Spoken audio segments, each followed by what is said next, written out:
Muy buenas noches, bienvenidos a Odisea.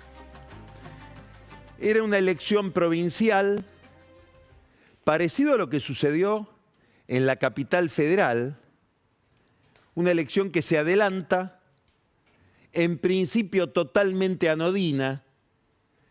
Se elegían cargos, sobre todo para la legislatura provincial, que es una zona misteriosa de la política, poco identificable. Tiene que haber algún escándalo del estilo del escándalo de Chocolate Rigó, con las tarjetas de débito en los cajeros de la ciudad de La Plata, cobrando retornos para que la legislatura bonaerense sea noticia. El gobierno empezó a nacionalizar esa elección, involucrándose mucho Javier Milei, desatando una interna dentro del propio gobierno por la confección de las listas entre el mago del Kremlin, Santiago Caputo, y él no va a decir contra Karina Milei, va a decir contra Lule Menem, Sebastián Pareja, pero eso también le dio una dimensión a esa elección provincial que probablemente no tenía. Y finalmente queda nacionalizada por algo inesperado, que es la dimensión de la derrota del gobierno. 14 puntos de diferencia, no previstos por ningún encuestador. Después este es un dato muy importante desde el punto de vista, no del error de las encuestadoras, de los consultores, sino del contenido de la política, como vamos a ver. 14 puntos de diferencia en detrimento de la alianza entre la Libertad Avanza y el PRO, hacen que la muestra de la provincia de Buenos Aires, que como sabemos es el 40% del país, el 40% de la riqueza, el 40% de los problemas, hace que ya sea inevitable mirar la elección de ayer como un dato principal de la política nacional que viene a resetear todo el panorama. Vamos a hablar después con Emilio Monzó, que es de las personas que más conocen esa provincia, conoce muy bien la política. Vamos a ver qué reflexiones tiene él sobre lo que significó lo de ayer. Pero ya hay un dato eminente respecto del significado nacional que tiene esta elección, porque el gobierno lo asume. Ayer Milei dijo, en el discurso que pronunció al poco tiempo de conocido el resultado, que había que trabajar, que su equipo tenía que trabajar para revertir en octubre esta derrota. Quiere decir que ve una línea recta entre la elección provincial y la elección nacional. Y hoy el vocero presidencial, Manuel Adorni, anunció que el gobierno nacional, frente a lo sucedido ayer, va a armar una mesa política. Después vamos a hablar de esa mesa política, que es bastante curiosa. ¿Qué pasó? No sabemos todavía qué pasó. En profundidad hay que mirar mucho los datos todavía. Hoy yo hablaba con otro experto que se ha dedicado durante muchos años y se dedica a mirar los números finos de las elecciones en la provincia de Buenos Aires, los alineamientos electorales con los cambios de gobierno, que es Rodrigo Sarazaga, el jesuita Rodrigo Sarazaga. Y decía yo, recién voy a poder sacar conclusiones cuando mire mesa por mesa, a ver cómo fue la migración de votos. Pero con los datos que tenemos ya podemos empezar a pensar algunas cuestiones.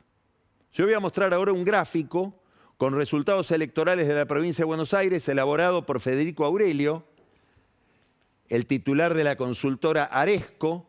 Él compara elecciones que tampoco son comparables en sentido técnico, porque está mirando elecciones generales del 2017, nacionales del 2021 y estas provinciales del 2025. Pero es lo más parecido que hay, que son elecciones legislativas de 2017 y 2021. Son las de medio término, pero no son elecciones de la provincia. ¿Por qué es importante esto?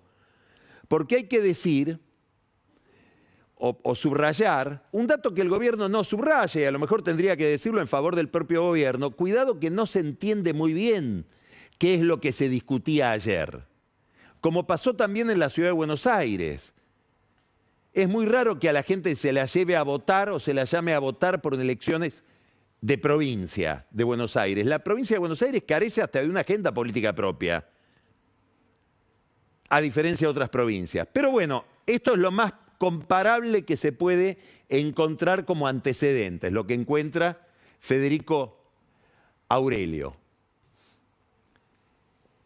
¿Qué estamos viendo acá? Miremos el PJ. 2017, 3.300.000 votos. 2021, 3.400.000, cambia poco. En las de ayer, 3.800.000.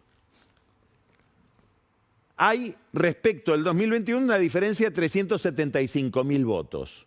Mejora el PJ, pero en el brochazo, en la visión general, uno diría, más o menos, contuvo lo que tenía, con una leve mejoría. A ver, tampoco es cuestión de desmerecer ese resultado, porque estamos hablando de un partido que viene del gobierno de Alberto Fernández y que dejó un país con una inflación del 200%. Que el resultado electoral en su principal distrito haya sido aumentar su caudal de votos en 375.000 podría ser visto como una hazaña.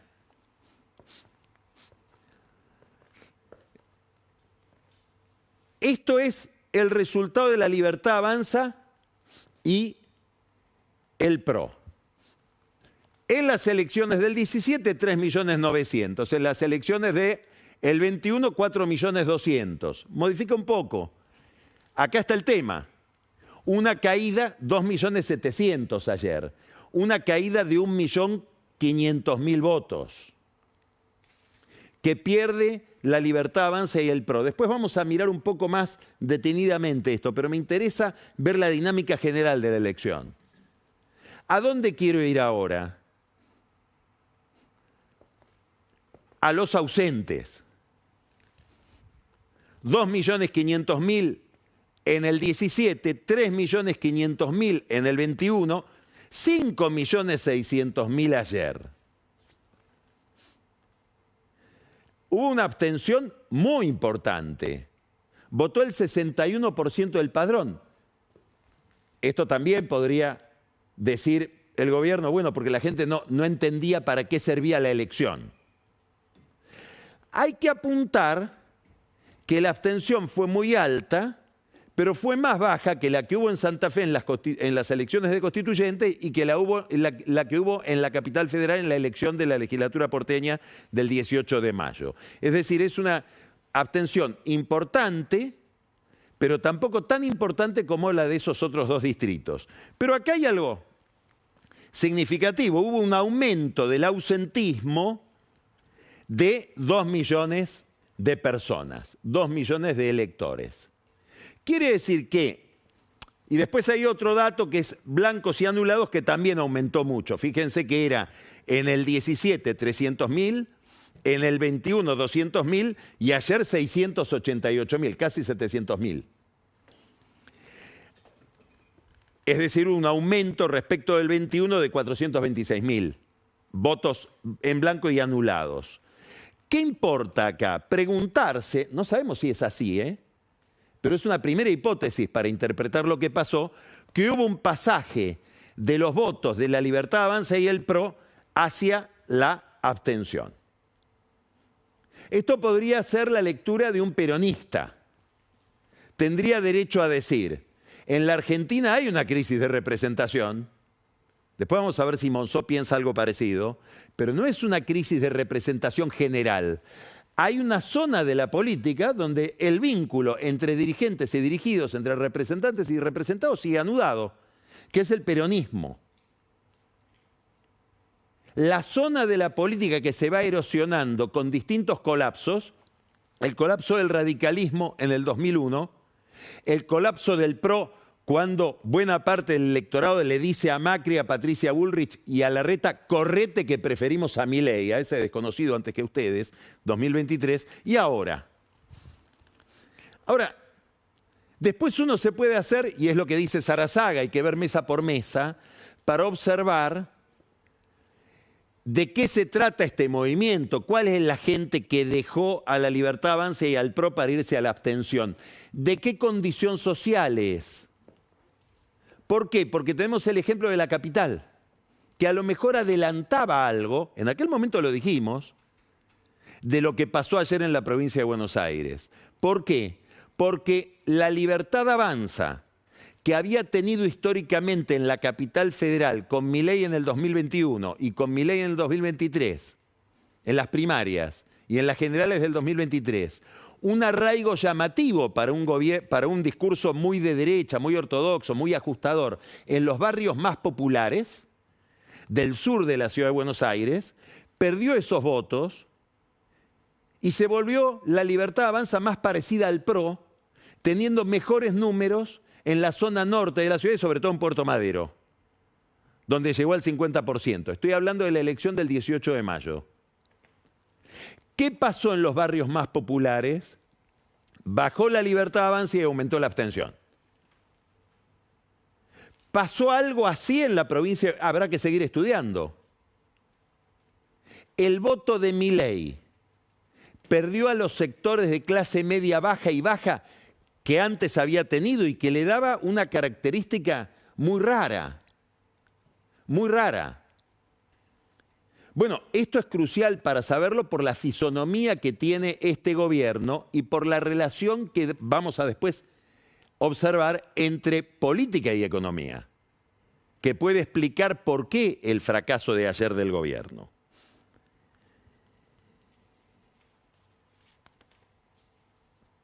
Hay otro dato para mirar. De nuevo, en principio, estos números organizados por Aurelio nos diría que hubo un pasaje de la Libertad Avanza y del PRO a la abstención. Quiere decir que no aparece una tercera fuerza capaz de seducir todavía al desencantado de Milei. El fenómeno del desencanto es un fenómeno que venía siendo marcado. Nosotros aquí hablamos de un trabajo que realizó el mes pasado Pablo Semán, que viene estudiando el fenómeno de la derechización de los sectores populares en el conurbano, y Semán, que vio muy bien ese fenómeno desde el 2014, desde antes que aparezca Milei, hace un mes dice, cuidado, porque acá aparecen dos movimientos en la política argentina en los sectores populares del conurbano. Por un lado, sigue habiendo un rechazo a todo lo anterior, repudio a la política en general. Digamos, algo que hace juego con el discurso de la anticasta de Milei. Pero por otro lado, empieza a haber un desencanto con Milei que ahora vemos iría a la abstención. Todavía no aparece alguien que capture ese desencanto. No va aparentemente al kirchnerismo, al menos no sabemos, pero daría la impresión de que no va al peronismo y no se queda en el medio en ninguna otra fuerza. Este es un mensaje importante. Por ejemplo, es algo que tendrían que reflexionar o mirar los gobernadores de Provincias Unidas, que pretenden ser una especie de tercera fuerza que estaría en el medio de dos polos, el polo Milei y ahora que aparece como novedoso el polo Kicillof.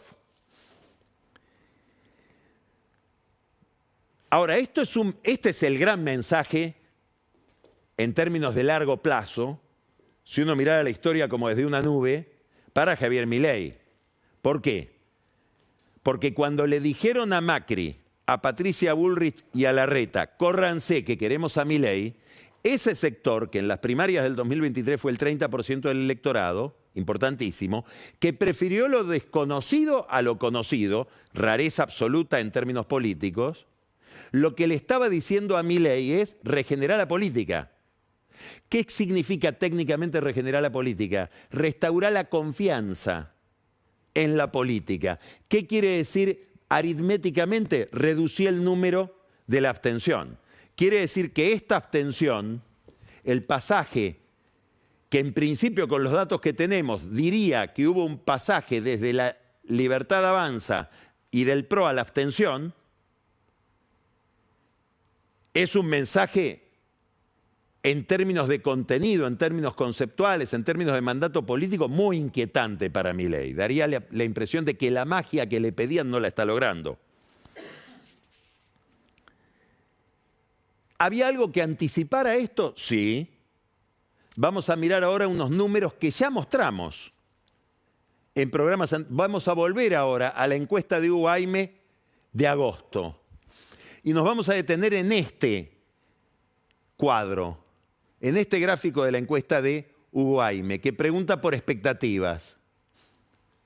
Las medidas que está tomando Milei, el gobierno de Milei, la administración de Milei, ¿servirá para que el país pueda salir adelante? 35% dice que sí.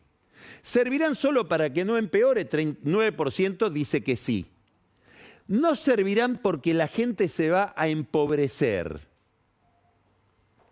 54% opina eso. Ahora vamos a mirar cómo evolucionó ese número. Ese número en febrero era 46%, lo que dicen no va a servir porque acá va a traer más pobreza.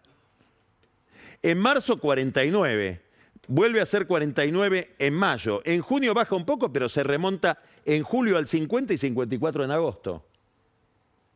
Hay un cambio en las expectativas, que es muy importante.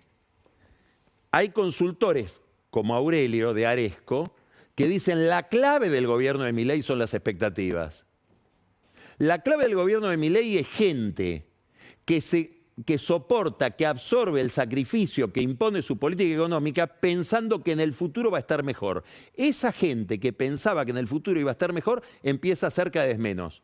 Y empiezan a ser cada vez más los que creen que no vale la pena el sacrificio porque en el futuro va a haber más pobreza. ¿Qué más anticipaba lo que pasó ayer? Bueno, lo dijimos hace 2 lunes. La Universidad de Itela, que produce 2 índices todos los meses, uno de confianza del consumidor en cómo van las cosas, un poco parecido a eso que veíamos recién de Aime, y otro de confianza en el gobierno. En ambos índices, el gobierno cayó 14 puntos de julio a agosto. Un derrumbe. La imagen de Milei, la imagen del presidente, cayó en muy poco tiempo a raíz de los desmanejos en el Congreso y sobre todo de los escándalos de corrupción ligados a los audios del director de la Agencia de la Administración Nacional de Discapacidad, Diego Españuolo. Cayó 8 puntos en 3 semanas. ¿Quiénes lo dejaron a Milei? ¿De dónde son esos 8 puntos? ¿Dónde cayó? Esos son números que tiene el gobierno, que tenía el gobierno antes de esta elección. Si en números muy gruesos pensamos que a Milei lo sostenía un 50% de la opinión pública y que hay un 25% que lo adora y un 25% que lo sostiene porque confía en que va a mejorar las cosas, en ese segundo 25% cayó 8 puntos. Es decir, es gente que cambió las expectativas respecto de lo que va a pasar. Cuidado, porque con el resultado de ayer esto se agudiza, se acelera, se precipita más.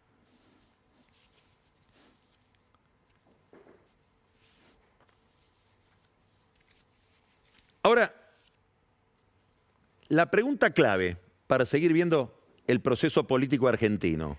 ¿Esto es un anticipo de lo que puede suceder en octubre? Milei cree que sí. Por eso dijo ayer y hoy, tengo que reformar cosas en el gobierno nacional, pero si es una elección provincial, sí, no me como que es una elección provincial. Muy honesto intelectualmente el gobierno, porque podría montar un discurso ficticio de ayer solo pasó algo entre los bonaerenses, que no afecta la dimensión nacional de la política.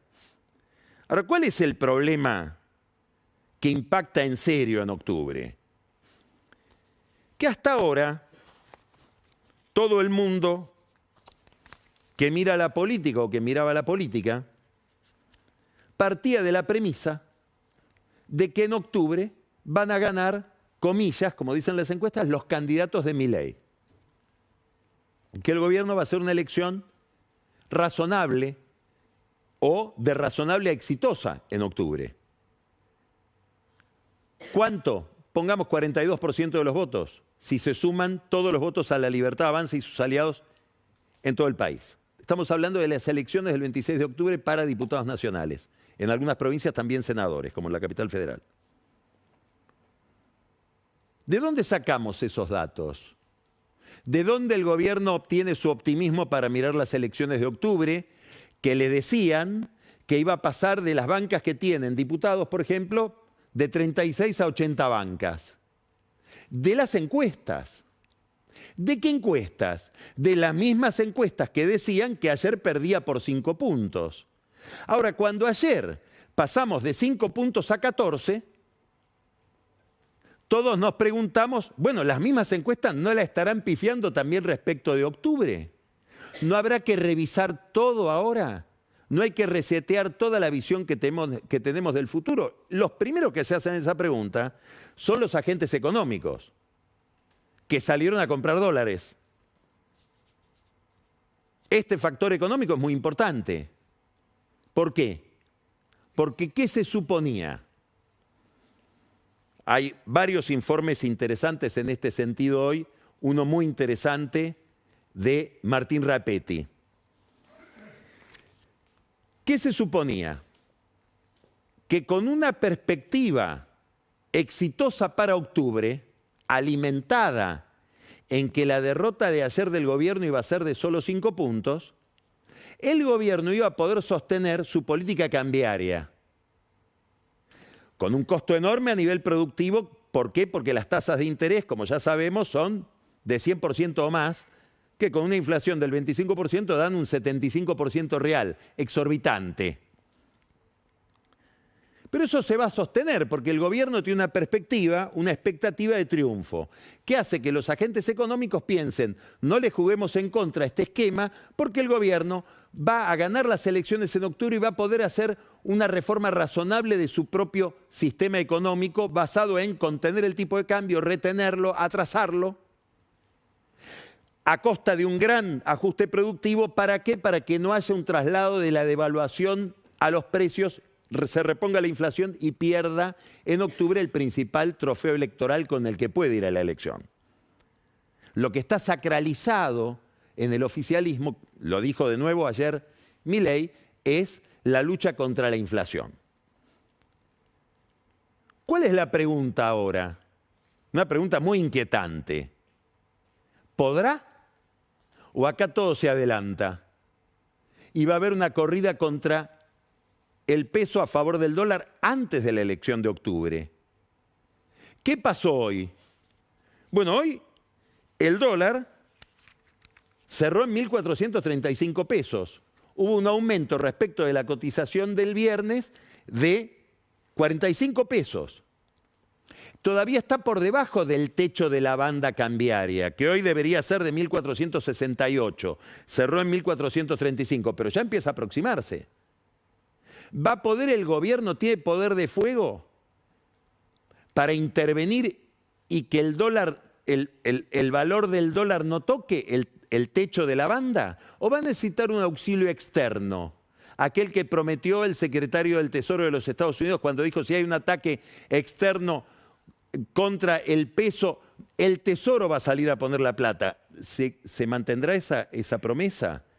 Son preguntas que empiezan a plantear un adelanto de las inquietudes en el tiempo, una anticipación de lo que preocupaba para después de octubre, antes de octubre.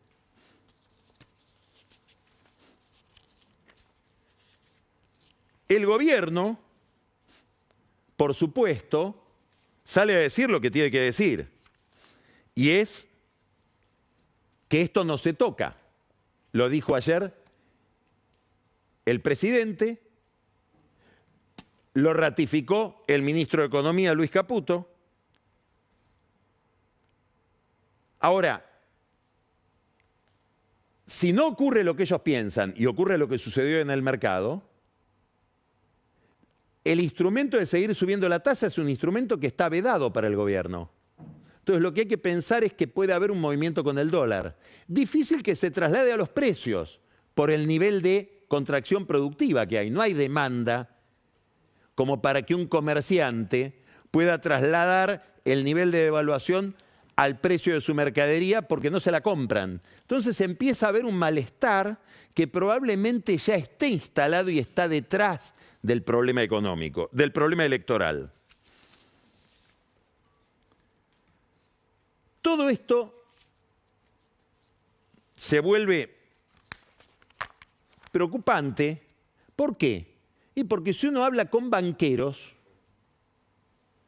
los banqueros comentan que en las últimas reuniones que mantuvieron con el equipo económico, sobre todo con Luis Caputo, cuando le preguntan este esquema que han montado de mantener el precio del dólar con una tasa de interés tan asfixiante, que de acá a octubre va a producir un deterioro productivo muy importante, ¿ustedes están seguros de lo que están haciendo?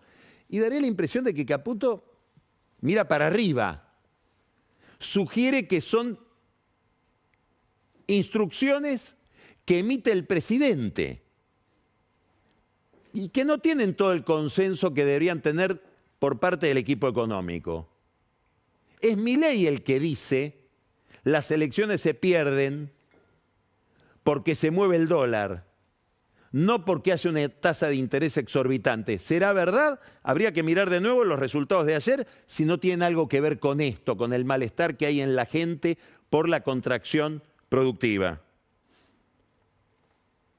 En este panorama aparece un dato que manejan algunas personas importantes del sistema financiero, bien informadas, y es que por primera vez hubo hace 15 días una discusión entre Milei y Luis Caputo, el ministro de Economía, respecto de este esquema cambiario y monetario que se está convirtiendo en una especie de cárcel para el gobierno y del cual va a ser difícil salir, sobre todo si las elecciones de octubre no son las que se esperaban. Y ahora estamos un poco a ciegas respecto de octubre, porque las encuestas que pronosticaban el resultado de 42, 43% son las mismas que pronosticaban, como dijimos, 5% de derrota ayer.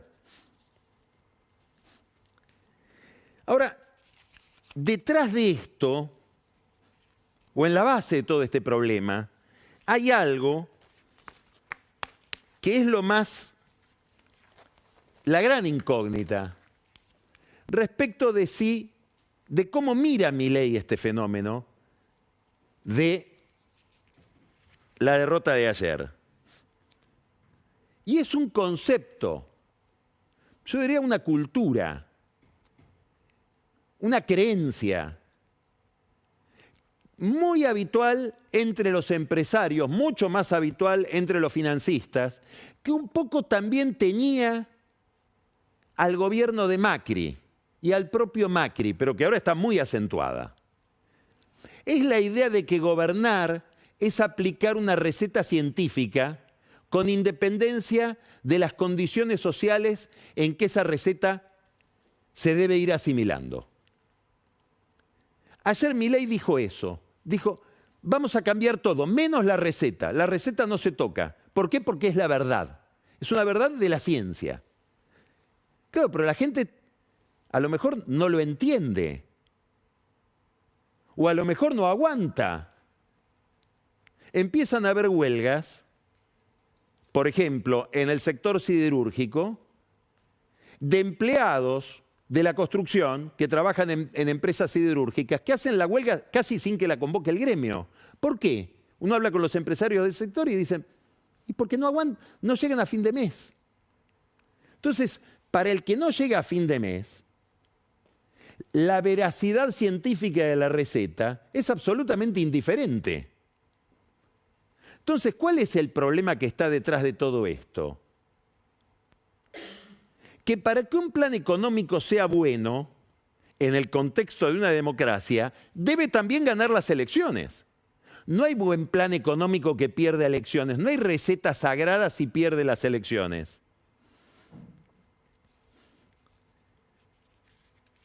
Hoy hubo un comentario muy interesante que está circulando en las redes de Ernesto Tenenbaum, un poco enardecido estaba Ernesto, indignado, por comentarios de Sturzenegger, de Federico Sturzenegger, y tiene razón Tenenbaum. Sturzenegger dice, un gobierno como el nuestro, que bajó la inflación, redujo la pobreza, produce el crecimiento, más allá de la veracidad o no de esos números, debería ser votado con los ojos cerrados. Lo que pasa es que en la Argentina esas cosas no se valoran. Digamos, somos un gran gobierno con una sociedad de porquería, que se equivoca cuando vota. Algo parecido, después lo vamos a recordar con Emilio Monzó, sugirió Macri cuando perdió las primarias en agosto del 19. La gente votó cosas equivocadas. Bueno, es un fracaso del gobierno, no de la gente. ¿Por qué es importante esto? Porque Milei, lo hemos dicho muchas veces, tiene un mandato político, que es ese que mencionábamos. En términos, si uno tuviera que sintetizar mucho, reducir la abstención. Que la gente vuelva a confiar en la política y vuelva a querer participar. Desde el punto de vista económico, tiene otro mandato, que es evitar el sino trágico de Menem y sobre todo el sino trágico de Macri, que es elaborar, llevar adelante, gestionar un plan de estabilización que no termine en una recesión, que haga que una parte muy importante de la sociedad diga cada vez que consumo capitalismo me duele la panza, mi cuñado pierde el trabajo.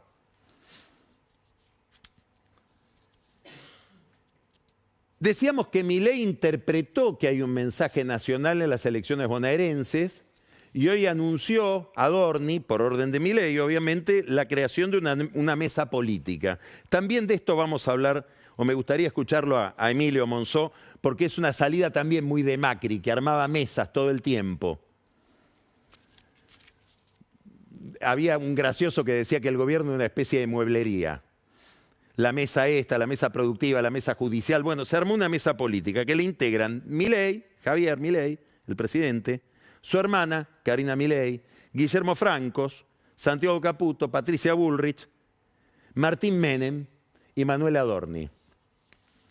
¿Hay alguien distinto de los que ya formaban el grupo político sin mesa? No. Si no hay una novedad acá. Si no se entiende cuál es la novedad que anuncia Adorni. Nada más que la palabra mesa, porque que uno sepa, esta es la gente que venía manejando la política dentro del gobierno. Ahora le dan otra dimensión. Ya no es un triángulo de hierro, son más. Daré la impresión de que son más para disolver el conflicto desatado, descontrolado, entre facciones dentro del gobierno, sobre todo entre Santiago Caputo, el mago del Kremlin, y Karina Milei. Caputo, que es prudente, no es tonto, no va a decir que es con Karina Milei, que es incuestionable, es intocable. Es con Lule Menem, con Martín Menem, pero es una pelea feroz, en la que ahora también involucraron a Guillermo Francos, que es prácticamente, probablemente con Luis Caputo, con Patricia Bullrich, el que aporta una visión política dentro del gobierno y en el caso de Francos, una visión de equilibrio. El otro día Daniel Parisini, conocido como Gordo Dan, prácticamente lo insultó a Guillermo Francos, después de haber dicho barbaridades del juez. Y cuando Franco salió a defenderse, el que termina atacando subliminalmente es Santiago Caputo. Esto sucedió este fin de semana, 48 horas antes de la elección. A las 2 de la mañana, Santiago Caputo emitió este mensaje por la red X. Ya empieza, nos chupa un huevo lo que opinen los que arruinaron el país. Nuestro compromiso es con la sociedad. Vamos a destruir la inflación a cualquier precio. Es la única variable que importa. El Estado no debe ser gestionado, sino desmantelado. Seguimos para abajo. Pero es interesante, el diálogo solo es un valor si conduce a un país más libre. Es decir, el diálogo es un valor si conduce a donde yo quiero ir. Si conduce a donde quiere ir el otro, que supuestamente es el que dialoga conmigo, deja de ser un valor. El diálogo, la política, esto es extraordinario, ¿no? La política debe discutir ideas, no perseguir al adversario. Y agrega, el que a hierro mata, a hierro muere. A ver, ¿cómo es que no hay que perseguir a nadie? Y al minuto, en la oración siguiente hablo de la muerte. ¿Qué quiero decir con esto? Es anecdótico. No importa detenerse en la solidez conceptual que puede haber detrás de estas pavadas. Lo que importa es que es un mensaje de una agresividad que la pagan en las urnas. Daría la impresión de que esta agresividad se vuelca primero no sobre los adversarios, sino sobre las propias facciones del gobierno. Bueno, daría la impresión de que ahora el presidente decide armar un grupo más grande para disolver estas contradicciones internas. Uno se pregunta, ahora con el resultado de ayer, a lo mejor adquieren otra dimensión algunas frivolidades. ¿Dónde está Victoria Villarruel? ¿Alguien la vio? ¿En qué consiste la pelea con Victoria Villarruel? Digamos, ¿cuáles son los conflictos que vale la pena desatar dentro de un gobierno con una política económica muy exigente y frente a desafíos económicos muy desafiantes, ¿este es el discurso que corresponde? ¿Este es el tono con el que hay que gobernar? Es probable que en una visión autocomplaciente, mucha gente del gobierno entienda que lo que pasó ayer, sobre todo Caputo, contra Parejas, contra Karina Milei, contra los Menem, diga, no, es un problema de cómo se armó la oferta electoral. Candidatos de baja calidad, menosprecio a algunos aliados que armaron sus propias listas y nos quitaron votos a nosotros. Daría la impresión de que hay otro problema detrás de todo esto que tiene que ver con el nivel de aceptación que tiene por parte de la sociedad y sobre todo de los sectores más castigados la política económica. Hay un pasaje de Juan Carlos Torre en su fantástico libro sobre una temporada en el quinto piso, las memorias de su paso por la gestión de Juan Zurruil en el gobierno de Alfonsín, que habla de las condiciones de un plan de estabilización. Y la tercera condición indispensable, señala Torre ahí, es la empatía de quienes llevan adelante ese plan con las víctimas del plan. Es decir, el nivel de sensibilidad política y social que tengan los que llevan adelante una receta científicamente correcta, al menos para ellos. ¿En qué quedó el PRO arrastrado a todo esto? Probablemente Macri se debe estar preguntando si tenía que dejarse llevar por Ritondo y por Santilli en esta alianza con La Libertad Avanza. Este es el mapa de la provincia como quedó ayer. Pintado de celeste, un poco de violeta, y yo busco los votos de Santilli y los votos de Ritondo y no los encuentro. Más aún, en distritos ligados a ellos, por ejemplo Arrecifes, por ejemplo Zárate, dos intendentes ligados a Ritondo perdieron.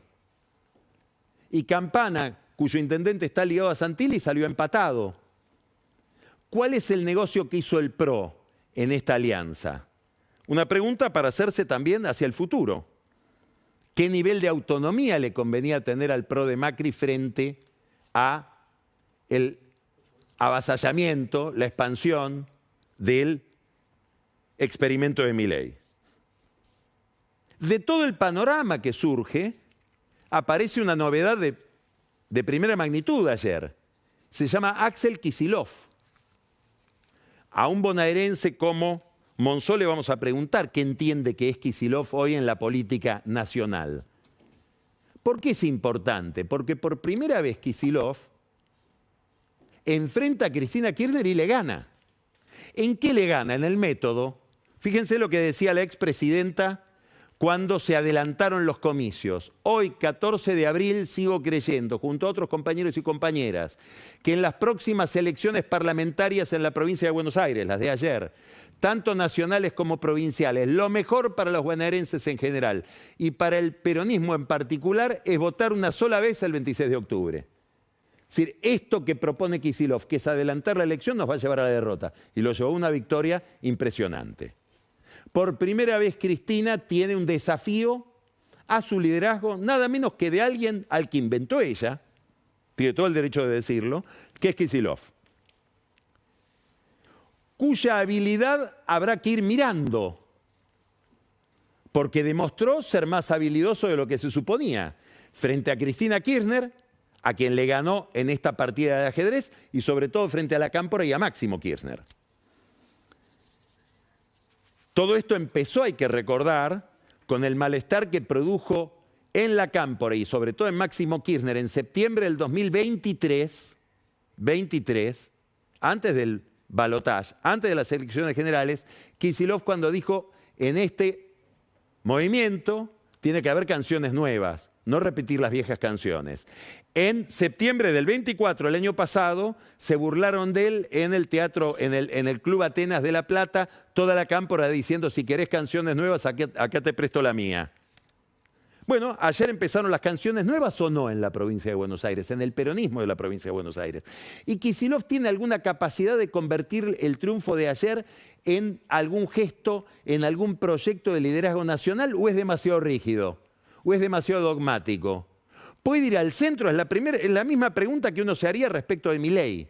¿Qué plasticidad tienen frente a una escena desafiante, novedosa? ¿Por qué es importante esto? Bueno, primero porque se reorganiza el mapa peronista. Debe haber alguien que debe estar sufriendo tremendamente, que se llama Sergio Massa.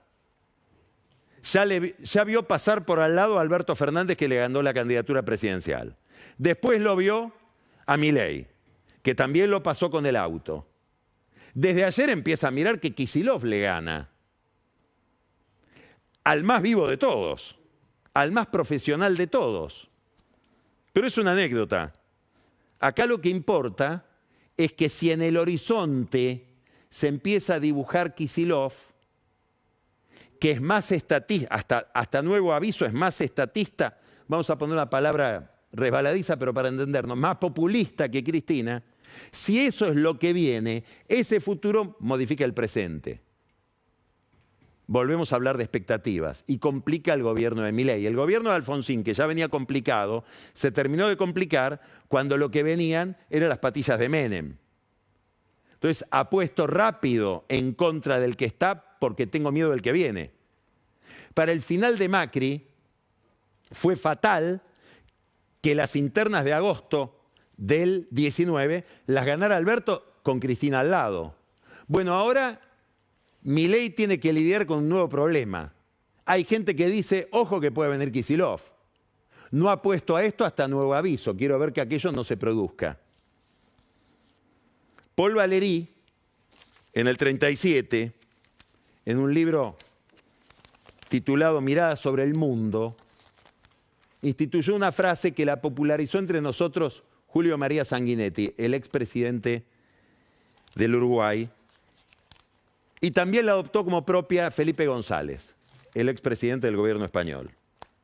Valéry, con el eco de Sanguinetti y de González, dijo, el futuro ya no es lo que era. Bueno, a partir de ayer, octubre, con todo lo que se juega en octubre, ya no es lo que era.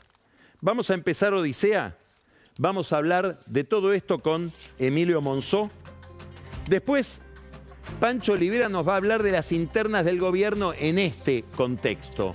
Lo que pasó en las últimas 24 horas, con disidencias novedosas.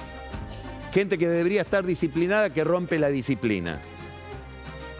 Daniel Vilota, que hizo un gol de media cancha el lunes de la semana pasada anunciando los resultados, va a explicarnos qué es lo que pasó en la sección clave, la primera sección electoral, el conurbano norte, donde estaba destinada a ganar la Libertad Avanza y perdió. Ani Parraguirre va a poner la lupa en algo de lo que ya hablamos, el ausentismo, el voto en blanco.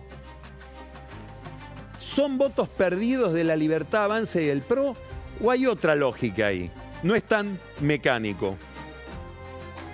Camila Perochena toma de nuevo el espejo de la historia y nos va a llevar a través del tiempo a los problemas de representación. Momentos en que suceden lo que está sucediendo hoy. Los representados no se ven en los representantes. Y quédese al whisky, porque Carola Gil reabre las puertas de Editorial Kenan para traernos un libro que salió antes del resultado de la elección. Ahora no sé si se va a vender o no el libro. Habrá que ver. Es un libro de Sebastián Pareja y Lule Menem.